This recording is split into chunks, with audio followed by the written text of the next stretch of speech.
আমার একবার একজনে বলছিল অনেক আগে যে হুজুর আমি মোবাইল চালাইলে আপনার অসুবিধা কি? আমি না, আরে বেউকুফ, আমার অসুবিধা কি বেটা? অসুবিধা তোর বেটা, সমস্যা নেই। তোরা ফিরাইতে চাই বলে বলছি বেটা, তোর পরিবর্তন চাই বেটা, এই আশায় বলি বেটা। তোর ভাত আমি খাই না, আমার ভাত তুই খাস না বেটা। তোর মতো ফালতু বেটা জাহান্নামে গেলে, তুই বরবাদ হয়ে গেলে আমার সমস্যা কি বেটা? এজন্য চরিত্রহীন লম্পট ছেলে মনে রাখো, তোমার মতো অপদার্থ যদি জাহান্নামী হয় তো আল্লাহ তাআলার জান্নাতে যাওয়া বান্দার অভাব পড়ে নাই।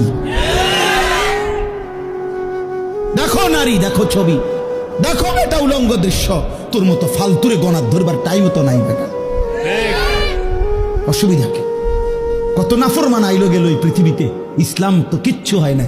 ইসলামের উপরে পালনকারী, ইসলাম মান্যওয়ালা, আল্লাহর কসম, যেদিন নবী সাল্লাল্লাহু আলাইহি সাল্লামের জামানা থেকে আজ পর্যন্ত সর্বযুগে আল্লাহকে সেজদা দেনওয়ালা, তাহাজ্জুদ পড়া, কোরআন পড়া, আল্লাহর কোরআন হিফজ করা, আল্লাহর দ্বীন মানার লোকের কোন যুগেই ঘাটতি হয় নাই, হবেও না ইনশাআল্লাহ। তো তোমার মতো ফালতু বেটা কামে লাগলে তোমার লাভ, তুমি বরবাদ হইলে কার কি সমস্যা? আমনের কি সমস্যা? আমার কি সমস্যা বেটা? বেউকুফ, তোর সমস্যা বেটা, তোর সমস্যা। জাহান্নামের আগুনে কষ্ট পাইবি বাপ, এজন্য তোরে ফিরাইতে চাইছিলাম। খবরের আযাবে কষ্ট পাইবি বেটা, এই রং তামাশার ফুর্তি শেষ হয়ে যাবে, রঙিন ঘুড়ি কাইটা পড়বে একদিন।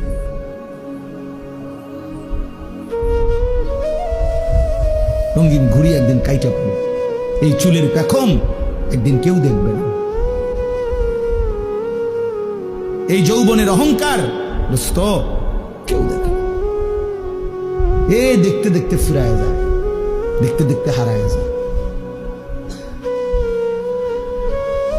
দেখতে দেখতে হারায় যায়। এই জন্য দোস্ত এটা ফিকির করা।